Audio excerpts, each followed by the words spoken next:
The Velux 5 Oceans Round the World yacht race edged nearer to a dramatic conclusion yesterday as Zbigniew Gutkowski crossed the finish line off the French coast at 3:07 p.m. local time to take third position in Ocean Sprint 5, but a very commendable second place overall.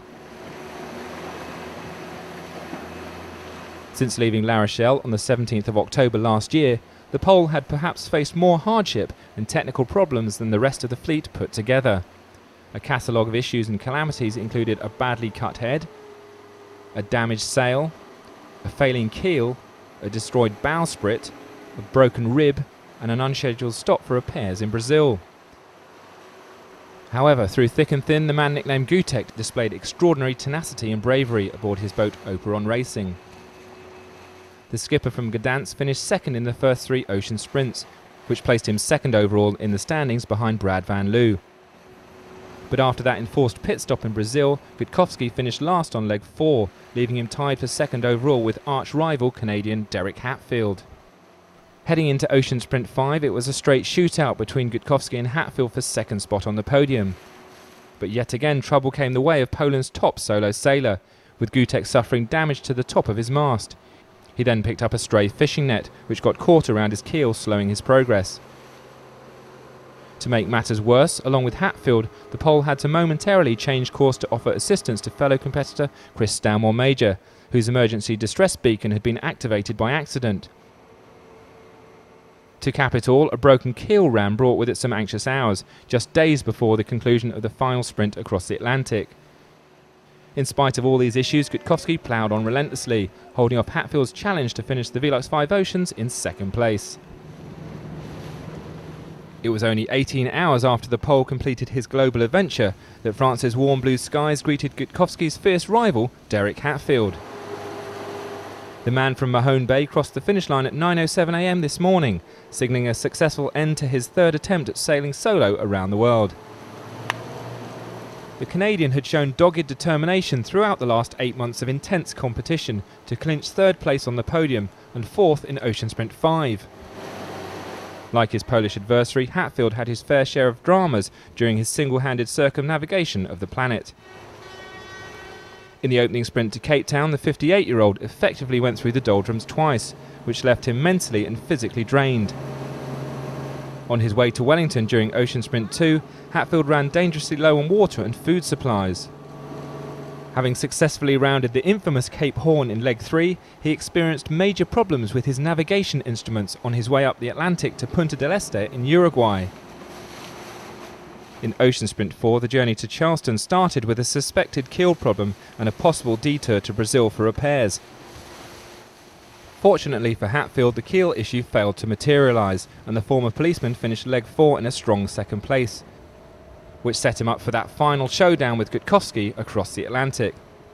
But with all those issues and problems now a distant memory, a jubilant Hatfield celebrated aboard his Eco 60 yacht Active House with partner Patty-Ann Verberg, who had been an important part of Hatfield's Round the World campaign.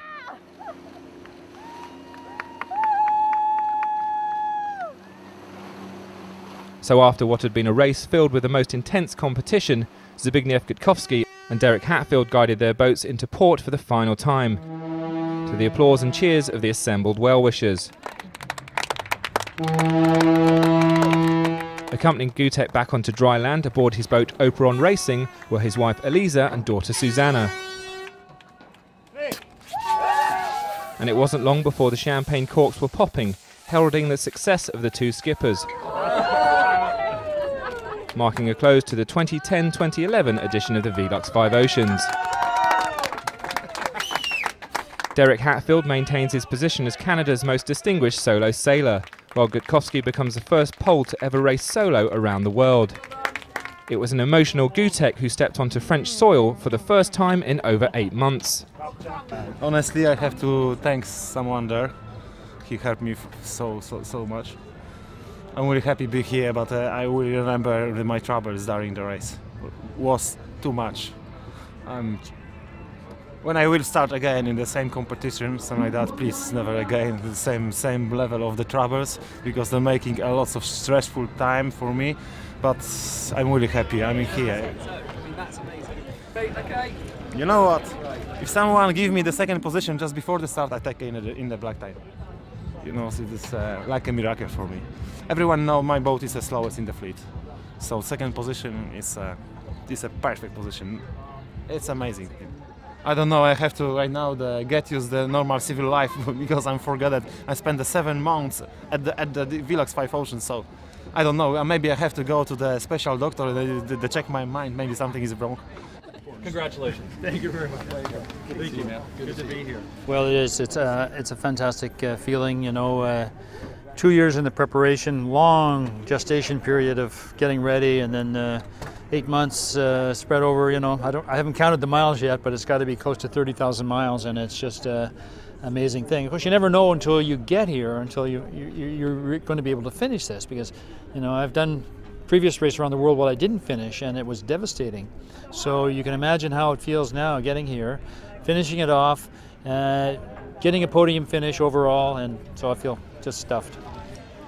It has been tough, and it is a challenge. The mental part of it, and believe it or not, the stopovers are challenging. The stopovers make it difficult, more difficult than, say, the Vendée Globe. I've done the Vendée Globe as well, and it's more difficult than that because you have these stops where you wind down, and you have to go through that stop, and you have to get the boat ready, and then wind it all back up again.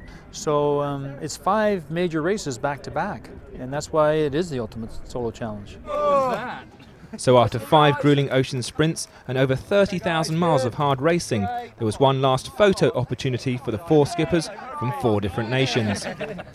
Brilliant. Come on. 1, 2, 3, go. Whilst fierce rivals out on the water, the newfound friendship between Brad Van Loo, Zbigniew Gutkowski, Derek Hatfield and Chris Downwell-Major was plain to see. But before long, it was time to say au revoir to La Rochelle and farewell to this edition of the Velux 5 Oceans.